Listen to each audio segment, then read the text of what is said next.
하나님의 말씀 보시겠습니다. 하나님의 말씀은 에스겔 1장입니다. 1장 1절부터 마지막 절까지 보시겠습니다. 다 같이 한 목소리로 하나님의 말씀을 선포하시겠습니다. 제 30년 4월 5일에 내가 그발강가 사로잡힌 자 중에 있더니 하늘이 열리며 하나님의 이상을 내게 보이시니 여호야긴 왕의 사로잡힌 지 5년 그달 5일이라. 갈대아 땅 그발강가에서 여호와의 말씀이 부시의 아들 제사장 나 에스겔에게 특별히 임하고 여호와의 권능이 내 위에 있으니라. 내가 보니 북방에서부터 폭풍과 큰 구름이 오는데 그 속에서 불이 번쩍번쩍하여 빛이 그 사면에 비치며 그 불 가운데 단쇠 같은 것이 나타나 보이고 그 속에서 네 생물의 형상이 나타나는데 그 모양이 이러하니 사람의 형상이라. 각각 내 얼굴과 내 날개가 있고 그 다리는 곱고 그 발바닥은 송아지 발바닥 같고 마광한 구리같이 빛나며 그 사면 날개 밑에는 각각 사람의 손이 있더라. 그 네 생물의 얼굴과 날개가 이러하니 날개는 다 서로 연하였으며 행할 때에는 돌이키지 아니하고 일제히 앞으로 곧게 행하며 그 얼굴들의 모양은 넷의 앞은 사람의 얼굴이요 넷의 우편은 사자의 얼굴이요 넷의 좌편은 소의 얼굴이요 넷의 뒤는 독수리의 얼굴이니 그 얼굴은 이러하며 그 날개는 들어 펴서 각기 둘씩 서로 연하였고 또 둘은 몸을 가리었으며 신이 어느 편으로 가르면 그 생물들이 그대로 가되 돌이키지 아니하고 일제히 앞으로 곧게 행하며 또 생물의 모양은 숯불과 횃불 모양 같은데 그 불이 그 생물 사이에서 오르락 내리락 하며 그 불은 광채가 있고 그 가운데서는 번개가 나며 그 생물의 왕래가 번개같이 빠르더라. 내가 그 생물을 본즉 그 생물 곁 땅 위에 바퀴가 있는데 그 네 얼굴을 따라 하나씩 있고 그 바퀴의 형상과 그 구조는 넷이 한결같은데 황옥 같고 그 형상과 구조는 바퀴 안에 바퀴가 있는 것 같으며 행할 때에는 사방으로 향한 대로 돌이키지 않고 행하며 그 둘레는 높고 무서우며 그 네 둘레로 돌아가면서 눈이 가득하며 생물이 행할 때 바퀴도 그 곁에서 행하고 생물이 땅에서 들릴 때 바퀴도 들려서 어디든지 신이 가려고 하면 생물도 신이 가려고 하는 곳으로 가고 바퀴도 그 곁에서 들리니 이는 생물의 신이 그 바퀴 가운데 있음이라. 저들이 행하면 이들도 행하고 저들이 그치면 이들도 그치고 저들이 땅에서 들릴 때는 이들도 그 곁에서 들리니 이는 생물의 신이 그 바퀴 가운데 있음이더라.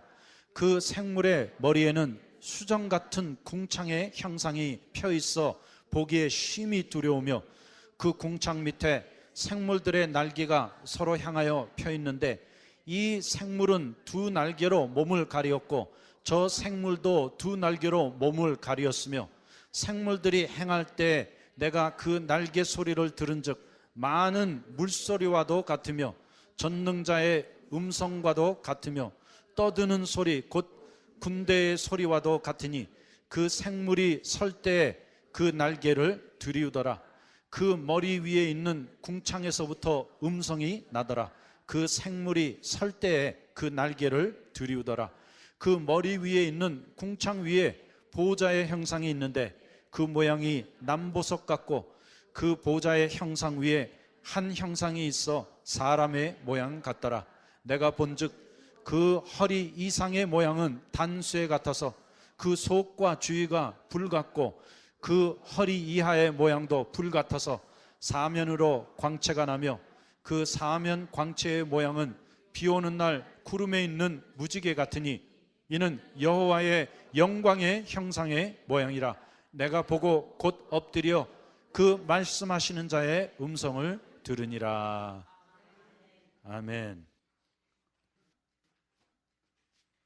자, 우리가 지난 몇 년에 걸쳐 매해 연말마다 선지서의 말씀을 공부했습니다. 그래서 2007년도에는 이사야서를, 2008년도에는 예레미야를, 그리고 2009년도에는 다니엘을 마쳤는데, 우리가 제일 맛있는 것을 마지막에 남겨뒀다가 몰래 먹는 것 같이 이제 2011년도에는 드디어 에스겔을 공부하게 되었습니다. 그래서 이제 여러분과 함께 에스겔의 여행을 떠나게 될 텐데, 이 에스겔은 모든 선지자 가운데 가장 다양하고 파격적이고 엽기적인 선지자였던 것입니다. 특별히 시대적으로 보면 에스겔은 예레미야와 거의 동시대에 예언을 했는데, 유다 왕국과 예루살렘이 멸망을 당하기 직전과 직후에 예언했습니다. 그리고 그 시대 가운데 가장 중요한 연대는 BC 605년과 597년과 586년입니다.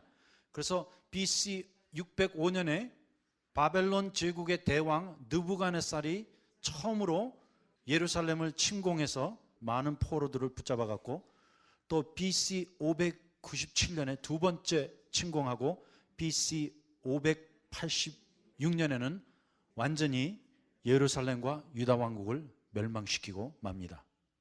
그래서 이 세 연대는 에스겔서와 모든 예언서를 푸는 키인 것입니다.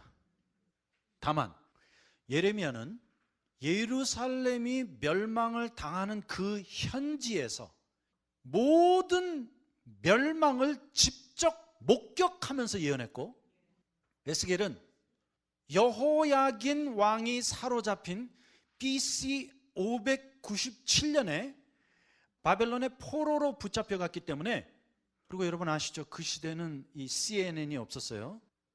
그 바벨론 땅에서 예루살렘이 멸망을 당하는 그 긴박하고 급박한 상황을 우주선을 타고 바벨론과 예루살렘을 왔다 갔다 하면서 바벨론에 살고 있는 유대인들에게 보고하고 예언했던 것입니다. 그래서 예레미야와 에스겔이 결국은 동시대에 똑같은 내용을 예언하고 있지만, 다만 차이가 있다면 예레미야는 그 예루살렘이 멸망을 당하는 현지에서 직접 모든 것을 목격하고 그 현지에 살고 있는 예루살렘의 거민과 유다 족속들에게 예언을 했고, 이제 에스겔은 이미 BC 597년 곧 여호야긴 왕 시대에 바벨론의 포로로 붙잡혀 갔기 때문에 그 바벨론에서 이민 생활을 하고 있는 유다 족속들에게 지금 현재 예루살렘에서 일어나고 있는 그 상황들을 예언의 말씀으로 전해야만 했습니다. 그런데 그 시대에는 비기가 없었기 때문에, 또 CNN이 없었기 때문에 그 상황들을 제대로 보도할 수가 없었던 것입니다. 그래서 하나님께서 여기 에스겔서 1장에 보면 그 우주선 같은 물체가 나타나는 거예요.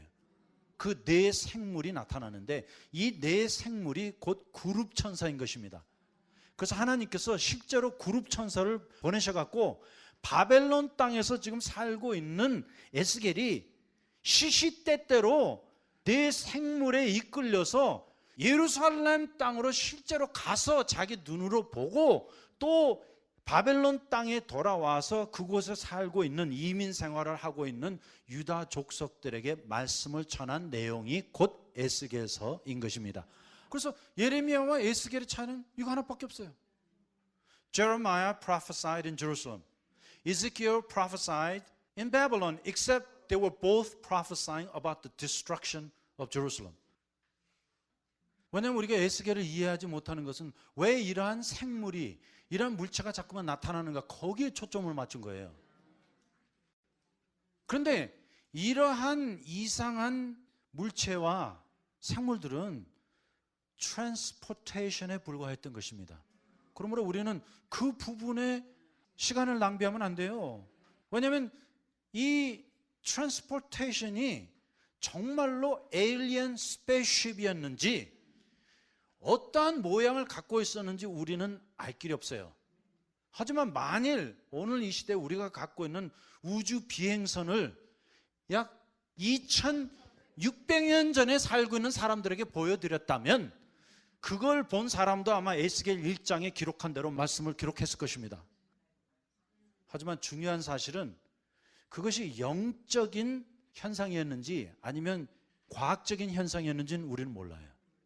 다만 중요한 것은 이제 에스겔이 말하는 이러한 모든 기이한 현상들은 그 시대에 에스겔이 예언을 할 때 바벨론에서 예루살렘에 있는 상황을 보도하고 예언해야만 했기 때문에 하나님께서 이렇게 특별히 그룹 천사를 보내사 그를 이 이상한 물체를 타고 왔다 갔다 하게 하면서 예언하게 하신 것입니다. 그래서 바로 그러한 내용을 염두에 두고 자, 에스겔 1장 1절에 가서 보겠습니다. 제 30년 4월 5일에 그러면 이 30년이라는 것은 무엇인가? 이것은 곧 에스겔의 나이였습니다. 자기가 30세 되던 그 해 4월 5일에 내가 그발강가, 그래서 이 그발강은 바벨론에 있는 강의 이름입니다. 그발강가 사로잡힌 자 중에 있더니 그래서 그는 BC 597년에 바벨론의 포로로 붙잡혀가게 되었습니다. 하늘이 열리며 하나님의 이상을 내게 보이시니, 그래서 이제 에스겔이 바벨론과 예루살렘을 왔다 갔다 하면서 텔레포팅을 하는 거예요. 그런데 그 텔레포팅을 하는 vehicle, 그 물체를 지금 하나님께서 보여주고 계신 것입니다. 2절, 여호야긴 왕의 사로잡힌 지 5년 그달 5일이라. 그러면 이제 계산해 보십시다. 자, 여호야긴 왕이 사로잡힌 때가 BC 597년이었고 그 해까지 합쳐서 5년을 빼면 BC 593년 그달 5일이라. 그래서 에스겔서의 특징은 이제부터 에스겔이 예언을 할 때마다 그 연대가 정확하게 나오게 될 것입니다. 그런데 아이고 답답한 것은 어떤 분이 또 다니엘을 읽다가 이상한 말을 하는 분이 있어갖고 다니엘 1장 1절로 한번 가서 보십시다. 왜냐하면 다니엘이 언제부터 예언을 했는지 우리가 정확한 연대를 발견할 수 있기 때문에. 자, 다니엘서 1장 1절. 유다왕 여호야김이 위에 있은 지 3년에 바벨론 왕 느부갓네살이 예루살렘에 이르러 그것을 에워쌌더니, 그러면 이제 이때는 몇 년도예요? BC 605년. 근데 아까는 뭐예요? 날짜가 안 맞죠? 왜냐하면 이 왕이 이름이 비슷한데 딴 왕이에요. 다니엘은 여호와 김에 대하여 말씀하고 있고 에스겔은 여호야 김 다음에 나오는 여호와 긴에 대하여 말씀하고 있어요. 그런데 어떤 무식한 분이 이 왕이 그 왕인 줄 알고 잘못 착각을 했는데 이때는 BC 605년이고 이제 에스겔서 1장에 나타난 연대는 여호야긴 왕의 사로잡힌 지 5년, 곧 그가 BC 597년에 사로잡혔기 때문에 BC 593년 그달 5일에 드디어 여호와의 말씀이 에스겔에게 임하게 되었던 것입니다. 자, 3절 보겠습니다. 갈대아 땅 그발강가에서 여호와의 말씀이 부시의 아들 제사장 나 에스겔에게 특별히 임하고 여호와의 권능이 내 위에 있으니라. 왜냐하면 에스겔이 여호야긴 왕이 사로잡힌 그때에 바벨론의 포로로 붙잡혀 가서 그는 한 번도 자기 고국에 돌아간 적이 없습니다. 그 예루살렘과 이 바벨론 제국의 거리가 거의 600~700마일이 넘었고 그 시대에 포로로 붙잡혀 간 사람은 이제 나중에 고레스 왕이 칙령을 내리기 전까지 한 사람도 돌아가지 못했습니다. 그러므로 에스겔은 그가 포로로 붙잡혀간 후에 단 한 번도 예루살렘에 가본 적이 없습니다. 하지만 이제 에스겔서 안에 예루살렘 안에서 일어나는 수많은 일들이 기록되어 있습니다. 그것은 이제 에스겔이 그룹 천사에 이끌려서 텔리포팅을 한 것입니다. 그래서 그가 예루살렘에 가서 그 상황을 보고 이제 그가 살고 있는 현지는 어디예요? 바벨론에 돌아와서 바벨론에 살고 있는 유다 족속들에게 예루살렘의 멸망을 고하고 있는 것입니다. 그래서 여기 말씀대로 하면 에스겔이 30살이 되던 해에 하나님의 말씀이 임했는데, 자, 에스겔서 40장에 가면 에스겔이 마지막으로 이상을 본 때가 언제인가, 그 연도가 아주 정확하게 나오고 있습니다. 그리고 그 중간중간에 이제 에스겔이 자기가 예언하는 그 때를 여호야긴 왕이 사로잡힌 때, 곧 BC 597년을 기점으로 해서 계속 말씀하고 있습니다. 그래서 에스겔서는 예레미야나 이사야보다 훨씬 더 쉬운 말씀이에요. 왜냐하면 그 연대별로 이제 쫙 나오는데 가장 중요한 연대가 세 가지밖에 없어요. BC 605년, 597년, 586년. 그런데도 에스겔에게 제일 중요했던 연대는 언제예요? 597년. 그리고 에스겔에게 첫 번째 예언이 임했던 때가 593년. 자, 에스겔 40장 가서 보겠습니다. 우리가 사로잡힌 지, 그러면 언제를 기점으로 해서? BC 597년을 기점으로 해서, 그래서 이런 식으로 이제 에스겔서가 풀리게 될 것입니다. 몇 년 만에? 25년 만이요. 그러면 한번 계산해 보십시다. 자, BC 597에서 25를 빼면 573이 나오죠. 곧 BC 573년에 일어난 일인데, 그런데 여기 또 다른 연대가 나오고 있습니다. 성이 함락된 후. 그러면 이 성이 무슨 성이에요? 곧 예루살렘 성인데, 그 예루살렘 성이 언제 함락되었습니까? BC 586년도에 함락이 됐기 때문에, 그럼 586년, 그때로부터는 몇 년 만이에요? 14년 정월 10일, 곧 그날에 여호와의 권능이 내게 임하여 나를 데리고 이스라엘 땅으로 가시되. 그래서 여기 이 말씀대로 보면 이제 에스겔이 BC 593년 4월 5일 날 예언을 시작해서 정확하게 언제 끝났습니까? BC 573년 몇 월 며칠? 1월 10일까지 약 20년에 걸쳐서 예언했습니다. 여러분, 여기서부터 에스겔이 풀리는 거라니까. 왜냐하면 에스겔이 이만큼 완벽한 말씀이라는 거예요. 정말로 충격적이잖아요. 얼마만큼 하나님의 말씀이 위대해. 날짜까지도 정확하게 나와 있어요. 특별히 에스겔은 BC 593년부터 예언을 시작했기 때문에 예루살렘이 멸망하기까지 아직 약 7년이라는 기간이 남아 있었는데, 그 마지막 7년이라는 긴박한 격동기 동안에 예레미야는 고국에서, 에스겔은 타국에서 멸망을 예고하고 회개를 부르짖었습니다. 그래서 정말 이 예레미야와 에스겔은 같이 읽어야 돼요. 근데 우리는 예레미야는 예레미야대로, 에스겔은 완전 에스겔대로 전혀 다른 말씀으로 생각을 했는데, 알고 보니까 같은 동시대에 수신자들, 원독자만 달랐지 메시지는 똑같았던 거예요. The destruction of Jerusalem and the final countdown for the kingdom of Judah.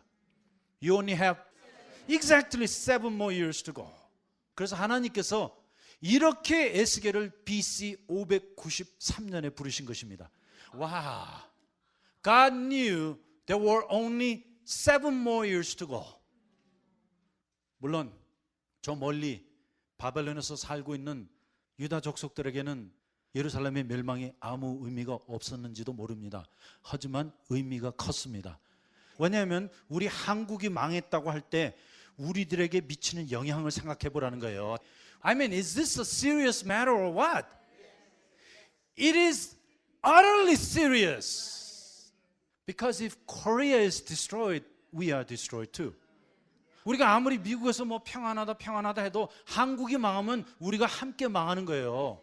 그렇기 때문에 하나님께서 예루살렘 현지에는 예레미야를 보내서 예언하게 하셨고, 저 멀리 타국이지만 이제 그들도 이스라엘 족속이었기 때문에 하나님께서 에스겔을 특별히 보내사 그 바벨론에 살고 있는 유다 족속들에게 예언하게 하셨습니다. 다만 그 시대에 CNN이 없었고 비행기가 없었기 때문에 하나님께서 그룹 천사를 보내사 에스겔을 예루살렘과 바벨론 사이에 왔다 갔다 하게 하시면서 예루살렘 현지 상황을 CNN보다도 더 완벽하고 정확하게 보도했습니다.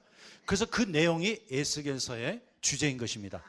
그런데 더 충격적인 말씀은 예레미야가 현지 그 고국 예루살렘에서 본 현실보다도 이제 에스겔은 더 비밀스러운 우상 숭배의 모습을 보게 될 것입니다. 왜냐하면 하나님께서 그 그룹 천사를 통해서 에스겔을 텔리포팅을 하는데 어디까지 가느냐 하면 그 예루살렘 성전의 한 중앙, 밀실, 골방에까지 가서 이제 멸망을 7년 앞둔 이스라엘 족속들이 어떠한 우상 숭배를 하는지 낱낱이 보여주게 될 것입니다. 그런데 그 장면을 보면 정말 치가 떨려요. 왜냐하면 하나님의 성전이 있는 그 중앙에 판테논을 만들어 놨습니다. 세상 각국에 있는 모든 신들을 다 모셔다가 신전을 만들어 놨어요. 그리고 이 유다 족속의 제사장들이 하나님의 성전을 등 뒤로 하고 이 신전 앞에서 절하는 모양을 에스겔이 텔리포팅을 통해서 보고 이제 돌아와서 바벨론 땅에서 평안하게 잘 먹고 잘 사는 유다 족속들에게 보고하고 예언하는 것입니다. 그렇기 때문에 이 에스겔은 어떻게 보면 예레미야보다도 더 긴박한 상황을 전하고 있는 것입니다. 왜냐하면 현실로 보이는 것보다도 그 현실 뒤에 숨어 있는 그림을 보는 것은 더 무섭기 때문에. That's why Ezekiel was half crazy. 그래서 이 에스겔이 엽기적인 예언을 했다는 것은 바로 예레미야도 보지 못한 그러한 비밀스러운 일들을 에스겔은 보고 현지인들에게는 전하지 못하고 이제 멀리 타국에 와서 안일하게 잘 먹고 잘 살려고 하는 유다 족속들에게 말씀을 전하니 얼마나 우라통이 터지겠어요. 그리고 얼마나 답답하며 자기 고국의 멸망을 생각할 때 얼마나 정말 분통이 터지겠어요. 그래서 그러한 에스겔의 상황과 마음을 이해하지 못하면 누구도 에스겔을 풀 수 없습니다. 그런데 이제 풀릴 수 있어요. 왜냐하면 우리가 이제 원독자가 돼버린 거예요. 마치 우리가 그 바벨론 땅에서 포로로 붙잡혀 가서 이민 생활을 하고 있는 그 사람들이 되어서 이 에스겔의 예언의 말씀을 들었다고 한번 상상해 보세요. 정말 충격적이죠. 아니 어떻게 그러한 일들이 일어날 수 있을까? 그런 말이 나왔겠죠. 그런데 지금은 아직도 예루살렘이 멸망을 당하기 전이기 때문에 에스겔은 정말 미친 듯이 모든 수단과 방법을 다 동원해서 바벨론의 포로로 붙잡혀온 이민 커뮤니티에 하나님의 말씀을 대언했던 것입니다. 그래서 사실상 우리 이민자들에게 주신 사명이 정말 커요. 왜냐하면 저는 한국에 일어나고 있는 상황, 또 한국 교계에 일어나고 있는 일들이 우리 이민자들에게 더 확실하고 분명하게 보인다고 믿습니다. 마치 에스겔이 예루살렘이라는 현지에 살고 있었던 사람들보다도 더 확실하고 분명하게 또 비밀스럽게 이루어지고 있는 우상숭배와 폐역을 보았던 것과 같이. 그래서 에스겔서의 주제가 뭐라고 그랬어요? 폐역이에요, 폐역. 그래서 이사야도 예레미야도 다니엘도 보지 못했던 그 폐역을 에스겔은 봤습니다. 그래서 이 에스겔서는 정말 이스라엘 족속의 폐역의 절정에 다다르는 말씀인 것입니다. Apostasy that Jeremiah and Isaiah never saw, Ezekiel saw. 우리도 마찬가지예요. 한국에는 한국 안에서 예언하는 선지자들이 있고, 미국에 이민 온 우리 이민 세대, 이민 커뮤니티 안에는 이 장소에서 이때에 예언하는 선지자들이 필요한 것입니다. 그래서 좀 죄송해요. 여기 이민사회에 있다가 목사들이 좀 잘 되면 다 한국으로 가버려요. 그거 다 가짜예요. 자기 명예욕, 편하게 목회하려고 하는 것이지 하나님의 경륜과는 아무 상관이 없어요. 우리가 살고 있는 이 현지에서, 이 바벨론 땅에서 하나님의 말씀을 받아야 돼요. 여러분의 자녀도 마찬가지예요.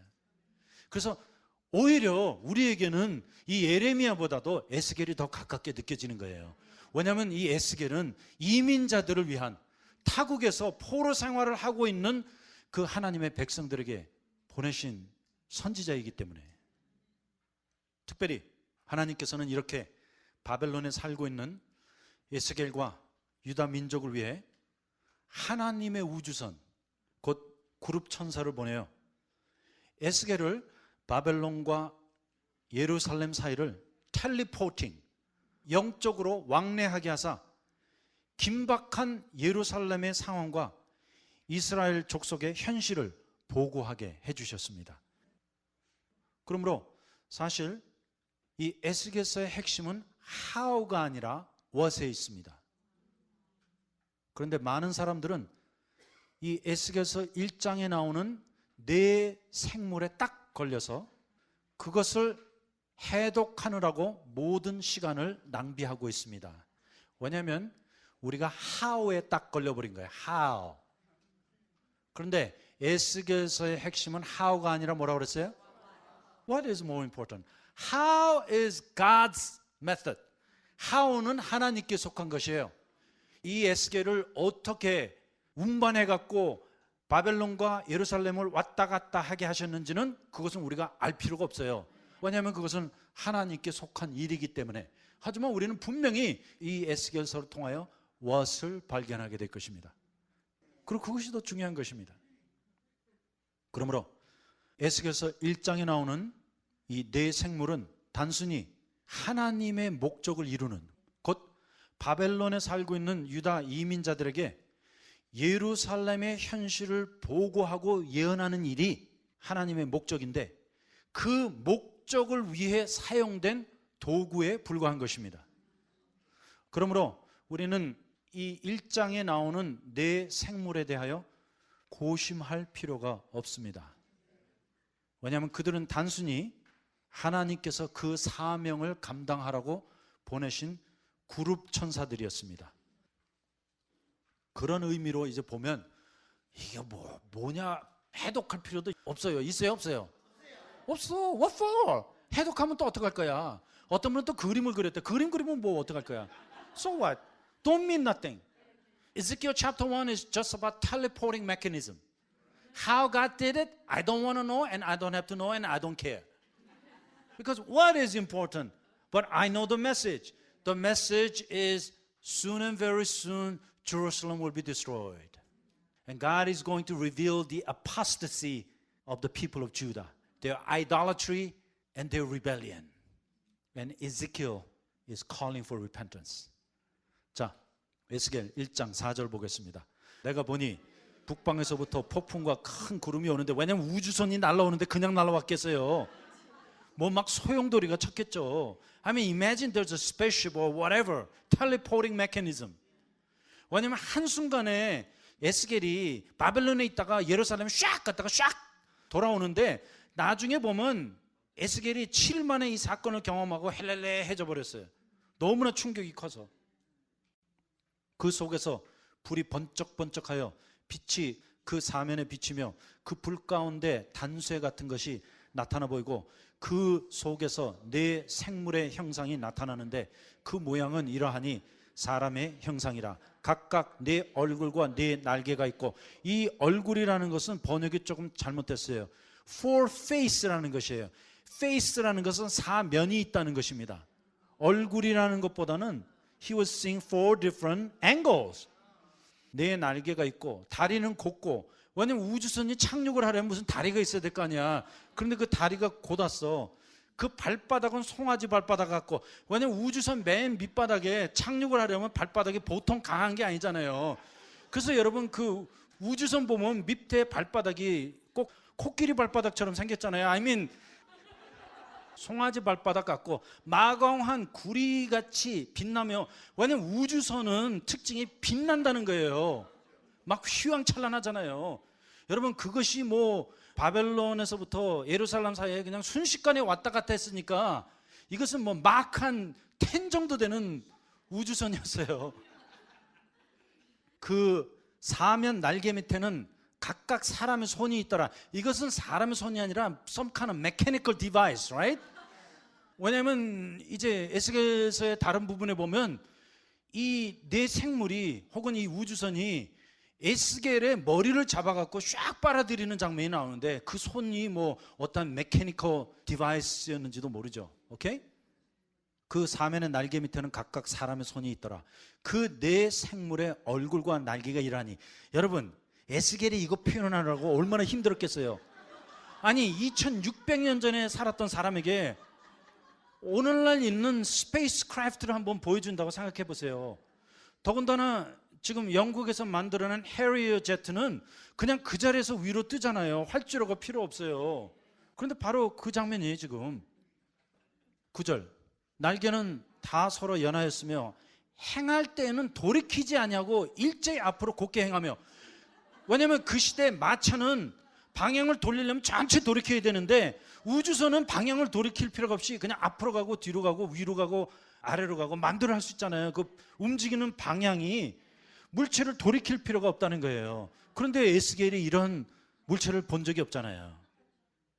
그 얼굴들의 모양은 넷의 앞은 사람의 얼굴이요, 넷의 우편은 사자의 얼굴이요, 넷의 좌편은 소의 얼굴이요, 넷의 뒤는 독수리의 얼굴이니 그 얼굴은 이러하며 그 날개는 들어 펴서 각기 둘로 서로 연하였고 또 둘은 몸을 가리었으며 신이 곧 이 물체가 어느 편으로 가려면 그 생물들이 그대로 가되 돌이키지 아니하고 일제히 앞으로 곧게 행하며, 또 생물의 모양은 숯불과 횃불 모양과 같은데 그 불이 그 생물 사이에서 오르락 내리락 하며, 왜냐면 젯 엔진이 발사될 때 여러분 그 불이 막 뒤에서 뿜어 나오잖아요. 그 불은 광채가 있고 그 가운데서 번개가 나면 뭐 큰 천둥 번개 같은 소리가 났겠죠. 그 생물의 왕래가 번개같이 빠르더라 했는데 이걸 또 해석하느라고 박사 공부를 하는 분이 있네. I mean, what a waste of time. Can we just leave it at that? This is just a teleporting device, okay? 이것은 지금 그것이 우주선이었던 하나님이 보내신 천사였던 우리는 상관하지 않아요. 다만 이 물체가, 이 생물이 그 사명을 감당했다는 사실입니다. 그리고 이제 에스겔 10장에 가면 이 네 생물의 정체가 나타나 있습니다. 14절입니다. 같이 읽겠습니다. 그룹들은, 그리고 이제 그 물체의 이름이 나온 거예요. 그 이름이 뭐예요? 그룹이에요. 그런데 이 그룹이 정말 외계인 같은 형상을 갖고 있었는지 우리는 아무도 몰라요. And we don't care, right? 하지만 뭔지는 알아야 되잖아요. 그래서 여기 10장 14절에 보니까 그룹들은 각기 네 면이 있는데 첫 면은 그룹의 얼굴이요, 둘째 면은 사람의 얼굴이요, 셋째는 사자의 얼굴이요, 넷째는 독수리의 얼굴이더라. 이제 보세요. 그 그룹들이 올라가니 그들은 내가 그발강가에서 보던 생물이라. 그래서 그 생물이 그 생물이었죠? 그래서 참 놀라운 사실이 이 선지서 안에 천사가 3번 나옵니다. 그래서 이사야는 시랍 천사를 봤습니다. 그리고 다니엘은 가브리엘 천사를 봤고 이제 에스겔은 그룹 천사를 봤습니다. So Isaiah saw seraphim, Daniel saw Gabriel, and Ezekiel saw cherubim. 그런데 단 한 사람만 아무 천사도 보지 못했습니다. 그는 곧 참담한 현실 가운데서 눈물로 예언했던 예레미야였습니다. God didn't send no angel to Jeremiah. He was a weeping prophet. 그래서 정말 예레미야의 고통이 좀 느껴지죠? 그리고 하나님께서 이제 이 네 생물을 날아다니게 하셨습니다. 곧 그들은 에스겔을 바벨론과 예루살렘 사이에 실어 날랐던 운송 수단이었던 것입니다. 그리고 그 내용이 에스겔 1장 15절부터 21절 사이에 나타나 있습니다.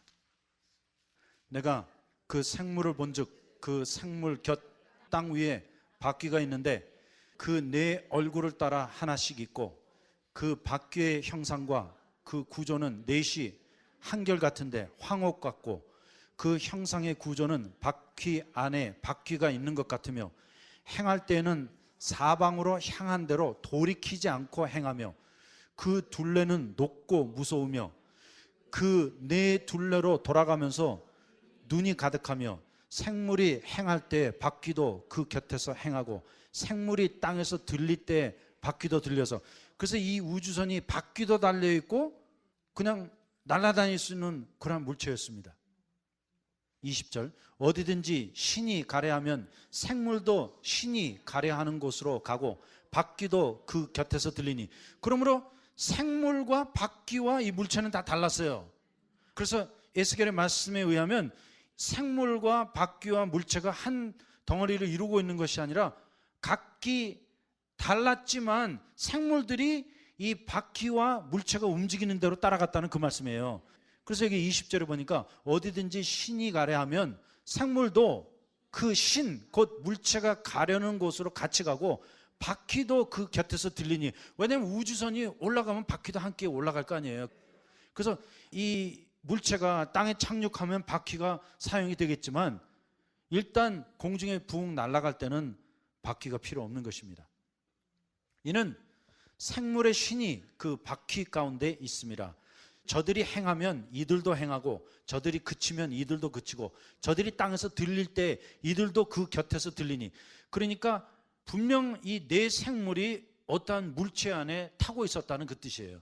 그리고 이 물체, 곧 우주선 같은 물체가 움직이면 같이 움직였는데 이제 에스겔도 예루살렘에 갔다 올 때 바로 이 물체를 타고 갔다 왔다는 것입니다.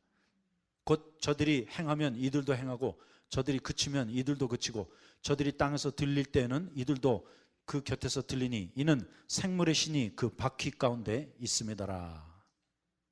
그래서 우리는 이것이 과연 외계로부터 온 우주선이었는지 아닌지 아무도 알 수가 없습니다. 다만 에스겔은 단순히 이 그룹 천사들에 의해 그 영이 몸을 떠나서 예루살렘까지 갔다 왔는지도 모릅니다. So it could be some kind of out of body experience. 그러나 중요한 것은 에스겔은 분명 하나님의 신이 그에게 임할 때마다 자유자재로 바벨론과 예루살렘 사이를 왕래했다는 사실입니다. 자, 우리가 아는 바대로 이 그룹 천사는 하나님의 보좌를 호위하는 천사들이었기 때문에 그룹 천사가 가는 곳에는 하나님의 영광의 형상이 같이 했습니다. 또 에스겔 1장 22절부터 28절은 이 그룹 천사들의 출처가 곧 하나님의 보좌가 있는 곳임을 증거하고 있습니다. 가서 보실까요? 그 생물의 머리 위에는 수정 같은 궁창의 형상이 펴 있어 보기에 심히 두려우며, 왜냐하면 이 그룹 천사들은 곧 하나님의 보좌를 호위하는 천사들입니다. 그래서 그룹 천사가 움직일 때마다 그 하나님의 보좌의 영광이 나타나는 것입니다. 23절, 그 궁창 밑에 생물들의 날개가 서로 향하여 펴 있는데 이 생물은 두 날개로 몸을 가리었고 저 생물도 두 날개로 몸을 가리었으며 생물들이 행할 때 내가 그 날개 소리를 들은즉 많은 물소리와도 같으며 전능자의 음성과도 같으며 떠드는 소리 곧 군대의 소리와도 같더니 생물이 설 때 그 날개를 들이우더라. 그 머리 위에 있는 궁창 위에서부터 음성이 나더라. 그 생물이 설 때 그 날개를 들이우더라 하고 이제 26절부터 28절 사이에 그 그룹 천사들이 호위에서 서 있는 하늘 보좌에 대한 내용이 기록되어 있습니다. 그 머리 위에 있는 궁창 위에 뭐예요? 보좌의 형상이 있는데, 왜냐하면 이 그룹 천사들의 직분이 하나님의 보좌를 호위하는 천사였는데, 하나님께서 특별히 이 그룹 천사를 에스겔에게 보내주셔서 에스겔로 예루살렘과 바벨론 사이를 자유자재로 왕래하게 해주셨습니다. 하지만 이제 이 그룹 천사의 출처를 에스겔서 1장 26절부터 28절이 설명하고 있는 것입니다. 그 머리 위에 있는 궁창 위에 보좌의 형상이 있는데, 그 모양이 남보석 같고 그 보좌의 형상 위에 한 형상이 있어 사람의 모양 같더라. 내가 본즉 그 허리 이상의 모양은 단쇠 같아서 그 속과 주위가 불 같고 그 허리 이하의 모양도 불 같아서 사면으로 광채가 나며, 그 사면 광채의 모양은 비 오는 날 구름에 있는 무지개 같으니, 왜냐하면 그 하나님의 보좌 앞에 무지개가 펼쳐 있죠. 그리고 그 다음에 보니까 이는 여호와의 영광의 형상의 모양이라. 그래서 이 그룹 천사가 가는 곳마다 하나님의 영광이 임했습니다. 그리고 이 그룹 천사가 떠나면 하나님의 영광이 함께 떠나갔습니다. 그리고 마지막으로 에스겔이 이렇게 기록하고 있습니다. 내가 보고 곧 엎드려 그 말씀하시는 자의 음성을 들으니라. 에스겔이 완전히 혼미백산했겠죠? 그리고 건너뛰어갖고 에스겔 3장 12절에 가서 보겠습니다. 때 주의 신이 나를 들어 올리시는데, 곧 이 그룹 천사가 와서 지금 에스겔을 텔레포링 하고 있는 것입니다. 내 뒤에 크게 울리는 소리가 나서 들려 이르기를 여호와의 처소에서 나는 영광을 찬송할지어다 하니, 이는 생물들의 날개가 서로 부딪히는 소리와 생물 곁에 바퀴 소리라 크게 울리는 소리더라. 주의 신이 나를 들어 올려 데리고 가시는데, 그래서 지금 에스겔이 텔레포팅을 당하고 있는 것입니다. 여기 보세요. 내가 근심하고 분한 마음으로. 그런데 여기 근심하고 분한 마음이라는 것은 두렵고 떨리는 마음이란 뜻이에요. 그래서 뭐 에스겔이 근심하거나 분했다는 그 뜻이 아니라 표현의 방법이 너무나 두렵고 떨렸다는 그 말씀입니다. 여호와의 권능이 힘있게 나를 감동하시더라. 그리고 15절에 보세요. 이에 내가 델라빕에 이르러 그 사로잡힌 백성 곧 그발강가에 거하는 자들에게 나아가 그 중에서 민다피 7일을 지내니라. 이 말씀의 의미는 무엇이냐면, 이제 그 텔레포팅을 통하여 여행을 갔다 온 후에 너무나 혼비백산해서 너무나 놀라갖고 7일 동안을 황당한 가운데 지났다는 그 뜻입니다. 그래서 이제 이렇게 보면 에스겔서 전체의 말씀이 절대 어렵지 않게 풀리게 되어 있습니다. 그래서 이렇게 1장을 풀고 나면 에스겔서는 아주 단순한 구조와 주제를 갖고 있습니다. 그래서 에스겔서는 딱 5부분으로 나눠집니다. 곧 1장 1절부터 3장 15절까지는 이 그룹 천사와 하나님의 영광의 환상, 그리고 에스겔의 부르심, 곧 그의 소명에 대하여 말씀하고 있습니다. 왜냐하면 이 그룹 천사가 설명이 안 되면 에스겔이 안 풀린다니까. 그래서 텔레포팅 디바이스가 먼저 나온 것이에요. 왜냐하면 에스겔이 바벨론에 있는데 어떻게 예루살렘 현지에 있는 일을 보고할 수 있겠는가, 이스라엘 백성들이 물어볼 거 아니에요. 그걸 어떻게 알아? 그러면 에스겔이 뭐라고 그랬을까요? 나 우주선 타고 갔다 왔어. 그래서 에스겔 1장이 중요합니까? 왜냐하면 에스겔 1장을 통하여 원인 규명이 되는 거예요. 하우가 풀린 거예요. 그리고 이제 에스겔이 어떻게 소명을 받았는가, 그 내용이 2장부터 3장 15절 사이에 기록되어 있습니다. 그리고 에스겔 3장 16절부터 24장까지는 유다 족속의 우상 숭배와 예루살렘의 멸망에 대한 예언인 것입니다. 몇 장까지? 여러분 얼마나 쉬운지 오늘 이 저녁에 에스겔 주제 전체 구조 다 파악할 수 있어요. 여러분 이사야 구조 쉬웠어요? 예레미야의 구조 어려웠어요? 정말 어려웠어요. 지금 하나도 기억 안 나시죠? 하지만 에스겔서는 너무 쉬워. 그리고 세 번째, 이제 25장부터 32장까지는 주변 국가에 대한 예언. 그리고 네 번째가 에스겔 33장부터 39장까지. 그리고 그 내용은 이스라엘의 회복에 대한 말씀이 예언되어 있습니다. 그리고 맨 마지막으로 다섯 번째는 에스겔 40장부터 48장까지 말씀으로 그 내용은 새 성전, 새 예배, 새 땅에 대한 예언의 말씀이 기록되어 있습니다. 끝! It's over. So what's the big deal? 그러므로 에스겔이 뭐가 어려워요? 그런데 여러분 이 에스겔의 주제는 여러분이 지금 금방 외울 수 있어요. 그러므로 사실상 에스겔은 이사야 그리고 예레미야와 비교할 때 훨씬 더 쉽고 재미있는 말씀인 것입니다. 그러므로 오늘 이 시간에 에스겔에 대한 모든 두려움이 다 사라졌죠? Yeah? Nobody is going to say that Ezekiel is difficult. 그리고 내일 아침 시간에는 이제 에스겔이 받은 그 부르심, 소명이 무엇인가 정말로 충격적인 말씀들이 기록되어 있습니다. 기도하겠습니다. 주님, 감사합니다. 우리가 매일 어렵다고 불평, 불만만 했는데 에스겔이 이렇게 쉽고 위대한 말씀인 줄 정말 몰랐습니다. 그리고 오늘 드디어 우리가 이사야를 받고 예레미야를 받고 다니엘을 받고 또 에스겔도 보게 되었습니다. 드디어 예언서가 우리 앞에 풀리게 되었습니다.